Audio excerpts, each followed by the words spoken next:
Ô Éternel, que tu es grand, tu es au-dessus de tout, et tout a été créé par ton pouvoir.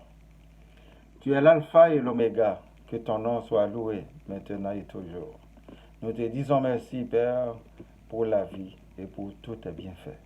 Mon nom, c'est Boniface Paradon, votre serviteur. Une salutation fraternelle à chacun de vous dans le précieux nom de notre Seigneur Jésus-Christ. Soyez vigilants, même quand on change le nom géographique du virus en termes endémiques, il est toujours présent et continue à faire des ravages dans la population. Protégez-vous en tout temps et gardez bien les consignes sanitaires, tout en espérant que par la grâce de Dieu, demain sera meilleur. Sur ce, je vous dis merci et bienvenue sur le web, chers internautes, à l'écoute et à la visualisation de cette nouvelle édition. Le titre d'aujourd'hui, c'est La muraille de Jéricho s'écroula et nos murs d'aujourd'hui. Josué chapitre 6, versets 19 à 21. Tout l'argent et tout l'or, tous les objets d'airain et de fer seront consacrés à l'Éternel et entreront dans le trésor de l'Éternel. Le peuple poussa des cris et les sacrificateurs sonnèrent des trompettes. Lorsque le peuple entendit le son de la trompette, il poussa de grands cris et la muraille s'écroula. Le peuple monta dans la ville, chacun devant soi, et ils s'emparèrent de la ville. Et ils dévouèrent par interdit au fil de l'épée tous ceux qui étaient dans la ville, hommes et femmes, enfants et vieillards, jusqu'aux bœufs, aux brebis et aux ânes. Pour la prédication, le livre de Josué nous a montré ce que vaut la foi en l'Éternel des armées et ce que vaut aussi la foi du peuple dans l'obéissance pour un objectif commun. Pour prendre d'assaut la cité de Jéricho, il ne fallait pas seulement la force de Josué et de la population, mais bien la force de Dieu en qui il croyait. C'est l'unité dans la détermination pour vaincre l'ennemi. La conquête de la cité de Jéricho ne fut pas pour rien. C'était une zone stratégique qui, à l'époque, était très fertile pour la production vivrière. Il y avait une consigne, une planification entre Josué et les joueurs de trompette pour faire de grands bruits et pour faire 7 tours du mur. La muraille s'écroula. C'est dans la foi que la gloire de Dieu va s'éclater, même quand l'homme n'arrive pas à saisir le sens des actions. Mes frères et sœurs dans le Seigneur, en ces moments de grande difficulté, en ces moments où la haine et l'égoïsme sont au paroxysme, il est plus que nécessaire de chercher une forteresse qui soit capable de nous protéger contre toutes les attaques de l'ennemi et de nos adversaires coriaces provenant des directions contraires à nos attentes. Il faut chercher intelligemment la défense de notre Seigneur Dieu, lui qui dépasse toutes les forces, qui dépasse toutes les intelligences, lui qui dépasse toutes les puissances visibles et invisibles. Quand un serviteur ou une servante de Dieu se trouve en carence d'énergie pour une raison inconnue, on doit nécessairement se référer à l'Éternel des armées pour se ressourcer, pour en faire le plein, car il est notre source. L'amour doit toujours emporter sur la haine, parce que notre Sauveur Jésus est amour à travers de tous ses enseignements. Non seulement il nous l'a enseigné, il nous l'a prouvé sur la croix du Calvaire en acceptant de subir l'humiliation et la crucifixion pour notre salut. Gloire à celui qui vient au nom du Seigneur, Saint, Saint, Saint, Hosanna au plus haut des cieux.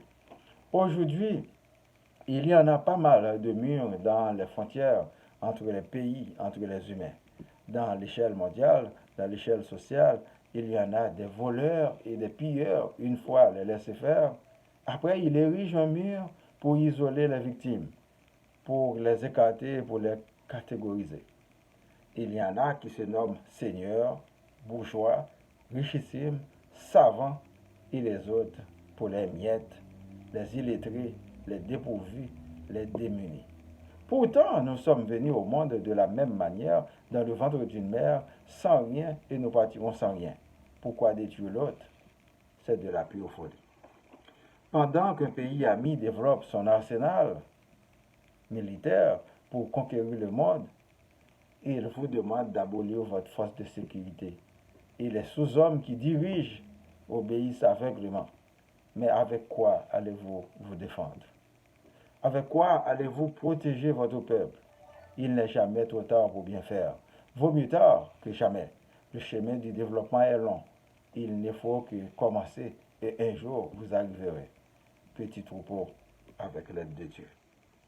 Quand un pays est dirigé par des méchants et des décervelés, il est quasiment impossible de ne pas s'autodétruire et de ne pas s'exterminer.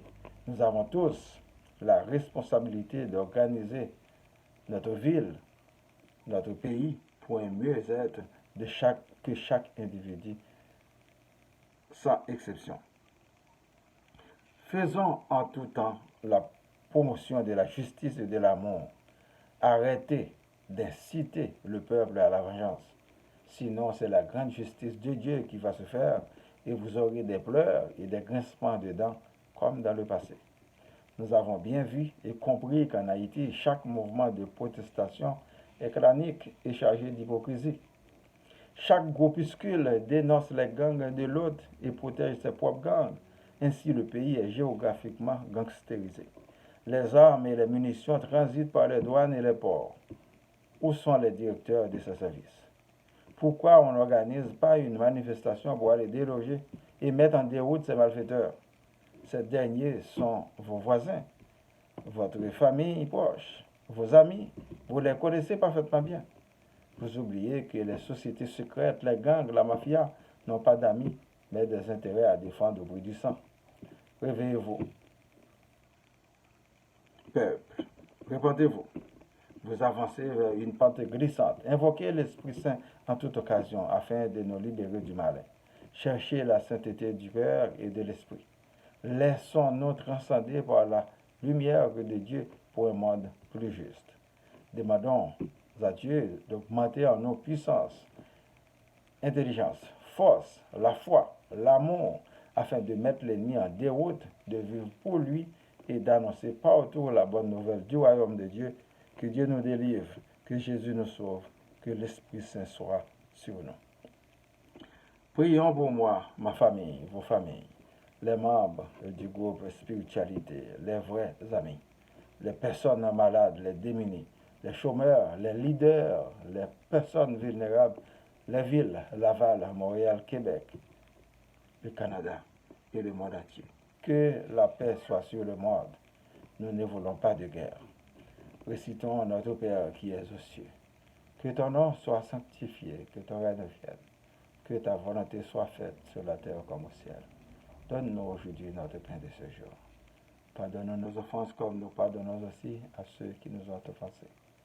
Et ne nous laisse pas entrer en tentation, mais délivre-nous du mal. Car c'est à toi qu'appartiennent le règne, la puissance et la gloire, au siècle des siècles. Amen. Je vous souhaite de passer une bonne journée et une bonne semaine. Lisez et méditez toujours sur la parole de Dieu. C'est votre serviteur, Boniface Paradon. Merci et à la prochaine. Au revoir.